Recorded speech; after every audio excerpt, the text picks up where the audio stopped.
Jangan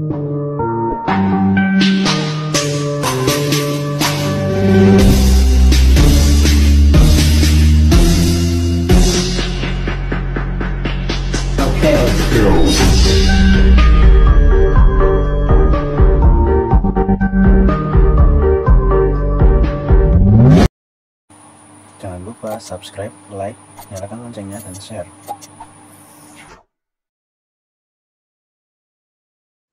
Assalamualaikum warahmatullahi wabarakatuh.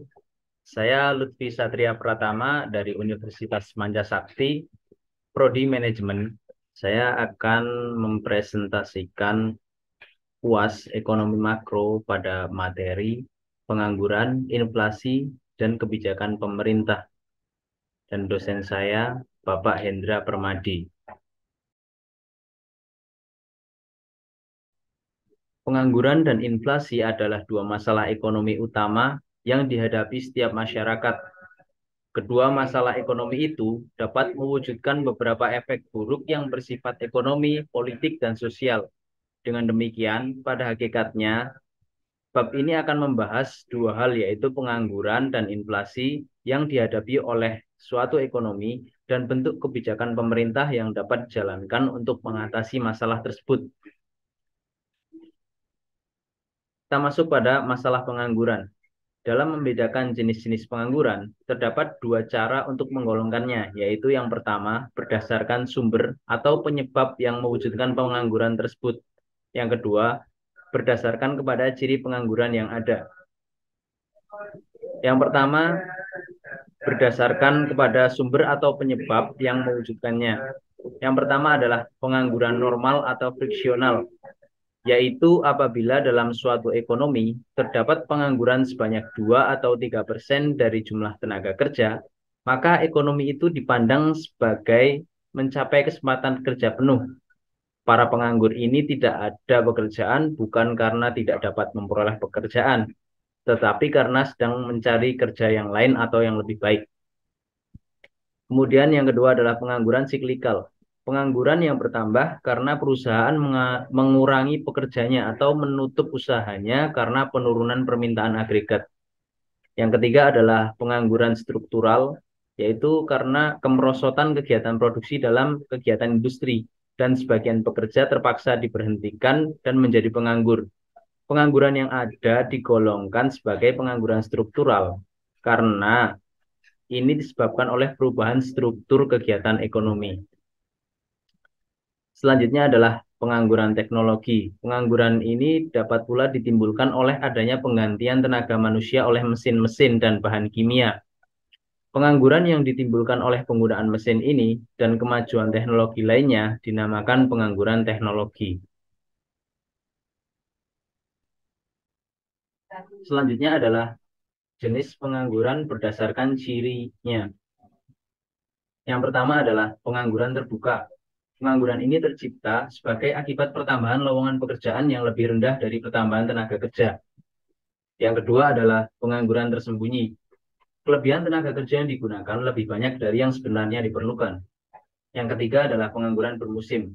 Pengangguran ini terutama terdapat di sektor pertanian dan perikanan. Pada musim hujan, penyadap karet dan nelayan tidak dapat melakukan pekerjaan mereka dan terpaksa menganggur. Sedangkan pada musim kemarau, para pesawat tidak dapat mengerjakan tanahnya. Yang keempat, setengah menganggur. Mereka yang bekerja di bawah jam kerja normal atau kurang dari 35 jam seminggu dan masih mencari pekerjaan atau masih bersedia menerima pekerjaan. Ini disebut dengan setengah menganggur. Pemerintah mempunyai kebijakan untuk mengatasi masalah pengangguran. Tujuan kebijakan pemerintah dalam mengurangi pengangguran adalah yang pertama adalah tujuan bersifat ekonomi. Yang dilakukan adalah yang pertama menyediakan lowongan pekerjaan. Kebijakan pemerintah untuk mengatasi pengangguran merupakan usaha yang terus-menerus. Maka untuk menghindari masalah pengangguran yang semakin serius, tambahan lowongan pekerjaan yang cukup perlu disediakan dari tahun ke tahun. Menghadapi keadaan yang seperti ini, usaha-usaha pemerintah untuk mengatasi pengangguran perlu ditingkatkan. Yang kedua adalah meningkatkan taraf kemakmuran masyarakat. Kenaikan kesempatan kerja dan pengurangan pengangguran sangat berhubungan dengan pendapatan nasional dan tingkat kemakmuran masyarakat. Kenaikan kesempatan kerja menambah produksi nasional dan pendapatan nasional. Perkembangan ini selanjutnya akan menambah kemakmuran masyarakat. Ukuran dari kemakmuran masyarakat adalah pendapatan per kapita yang diperoleh dengan cara membagikan pendapatan nasional dengan jumlah penduduk. Yang ketiga adalah memperbaiki pembagian pendapatan pengangguran. Pekerja yang menganggur tidak memperoleh pekerjaan atau pendapatan, maka semakin besar pengangguran, semakin banyak golongan tenaga kerja yang tidak mempunyai pendapatan. Dari ini dapat disimpulkan bahwa usaha menaikkan kesempatan kerja dapat juga digunakan sebagai alat untuk memperbaiki pembagian pendapatan dalam masyarakat. Selanjutnya adalah tujuan untuk mengatasi masalah sosial dan politik. Hal ini tidak kalah pentingnya dengan tujuan yang bersifat ekonomi tadi. Tujuan yang pertama adalah meningkatkan kemakmuran keluarga dan kestabilan keluarga. Tujuan ini merupakan hal yang sangat penting. Apabila kebanyakan anggota dalam suatu rumah tangga tidak mempunyai pekerjaan, berbagai masalah akan timbul. Misalnya yang pertama, keluarga tersebut mempunyai kemampuan yang terbatas untuk melakukan pembelanjaan. Maka secara langsung pengangguran mengurangi taraf kemakmuran keluarga. Pengangguran mengurangi kemampuan keluarga untuk membiayai pendidikan anak-anaknya, sehingga anak-anaknya bisa drop out dari sekolah misalnya. Yang kedua adalah menghindari masalah kejahatan. Pengangguran menyebabkan para pekerja kehilangan pendapatan, dan ketiadaan pekerjaan tidak akan mengurangi kebutuhan untuk berbelanja. Masalah pengangguran yaitu semakin tinggi pengangguran, semakin tinggi kasus kejahatan yang ada. Dengan demikian, usaha untuk mengatasi pengangguran secara tidak langsung akan menyebabkan pengurangan angka kejahatan. Yang ketiga adalah mewujudkan kestabilan politik. Kestabilan ekonomi dan pertumbuhan ekonomi yang diperlukan untuk menaikkan taraf kemakmuran masyarakat memerlukan kestabilan politik. Tanpa kestabilan politik, tidak mungkin suatu negara dapat mencapai pertumbuhan yang cepat dan terus-menerus. Kita memasuki masalah inflasi. Inflasi adalah kenaikan harga yang tinggi dan terus-menerus yang bukan saja menimbulkan beberapa efek buruk terhadap kegiatan ekonomi, tetapi juga kepada kemakmuran individu dan masyarakat.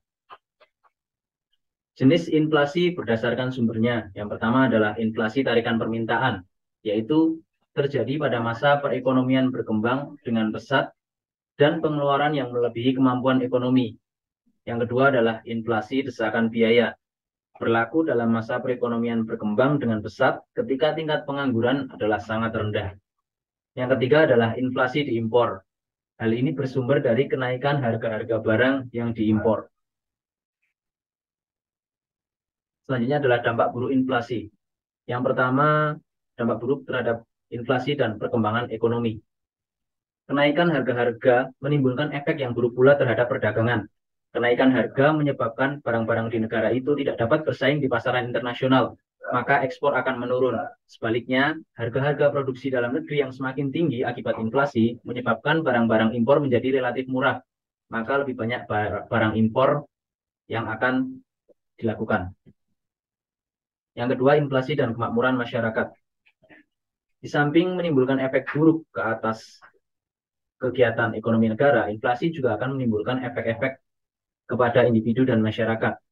Yang pertama, inflasi akan menurunkan pendapatan real orang-orang yang berpendapatan tetap.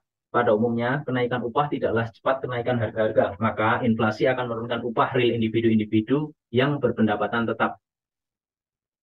Yang kedua, inflasi akan mengurangi nilai kekayaan yang berbentuk uang. Sebagian kekayaan masyarakat disimpan dalam bentuk uang. Simpanannya ada di bank, simpanan tunai, dan simpanan-simpanan dalam institusi-institusi keuangan lainnya merupakan simpanan keuangan. Nilai realnya akan terus menurun apabila inflasi berlaku. Yang ketiga adalah memperburuk pembagian kekayaan. Telah ditunjukkan bahwa penerima pendapatan akan menghadapi kemerosotan dalam nilai real pendapatannya, dan pemilik kekayaan bersifat keuangan mengalami penurunan dalam real kekayaannya. Akan tetapi, pemilik harta tetap tanah, bangunan, dan rumah akan dapat mempertahankan atau menambah nilai real kekayaannya tersebut. Masalah pengangguran dan kebijakan fiskal. Efek kebijakan fiskal dilihat dari pendekatan Y sama dengan AE. Dalam grafik A kita lihat, dimisalkan keseimbangan asal dicapai di titik E1.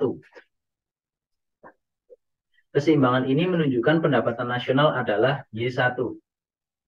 Dan dalam keseimbangan ini, pengangguran berlaku. Untuk mengatasinya, pemerintah menambah pengeluaran sebanyak delta G. Ada tanda panah ke atas delta G, dan pertambahan pengeluaran ini memindahkan pengeluaran agregat dari AE1 ke AE2. Perubahan tersebut berarti keseimbangan bergeser ke E2. Saksikan di gambar. Dan pendapatan nasional meningkat dari Y1 ke Y2. Perubahan ini akan menambah kesempatan kerja dan mengurangi pengangguran. Lalu dalam grafik B, yang menunjukkan efek pengangguran terhadap pajak, terhadap keseimbangan pendapatan nasional, juga dimisalkan keseimbangan yang awal adalah di E1. Pengurangan pajak sebesar delta T, yang nilainya sama dengan delta G tadi, akan menambah pendapatan disposibel rumah tangga sebesar delta YD sama dengan delta T. Pertambahan pendapatan disposibel ini akan menaikkan pengeluaran rumah tangga. Akan tetapi, kenaikan pengeluaran ini adalah kurang dari delta G, yaitu hanya sebesar delta C yang sama dengan MPC tersebut. Kenaikan pengeluaran rumah tangga tersebut akan memindahkan pengeluaran agregat menjadi AE2 dan keseimbangan menjadi E2. Maka pendapatan nasional baru akan dicapai di Y1. Pendapatan nasional bertambah dan oleh sebab itu kesempatan kerja meningkat dan pengangguran akan berkurang. Dalam menerangkan efek kebijakan moneter dalam mempengaruhi kegiatan ekonomi juga dapat digunakan dua pendekatan dengan menggunakan grafik Y sama dengan AE dan dengan menggunakan analisis AD/AS. Kedua pendekatan itu digambarkan dalam gambar berikut. Dalam analisis dengan menggunakan grafik Y sama dengan AE, efek kebijakan moneter ditunjukkan dalam gambar tersebut. Pengeluaran agregat yang mula-mula berlaku dalam ekonomi ditunjukkan oleh AE0, dan dengan demikian pendapatan nasional adalah Y0. Untuk mengatasi pengangguran dan menggalakkan kegiatan ekonomi, Bank Sentral menambah penawaran uang. Langkah ini menurunkan suku bunga dan menggalakkan pada pengusaha menambah investasi, yaitu sebesar delta I. Dilihat di gambar A. Pertambahan investasi tersebut memindahkan pengeluaran agregat dari AE0 menjadi AE1 dan memindahkan keseimbangan dari E0 ke E1. Dengan demikian, pendapatan nasional meningkat menjadi Y1. Peningkatan ini menambah kesempatan kerja dan mengurangi pengangguran. Perubahan kegiatan ini berlaku pada harga yang tidak mengalami perubahan, yaitu asumsi tingkat harga yang berlaku adalah P0. Lalu kebijakan moneter dalam analisis AD/AS. Perhatikan grafik B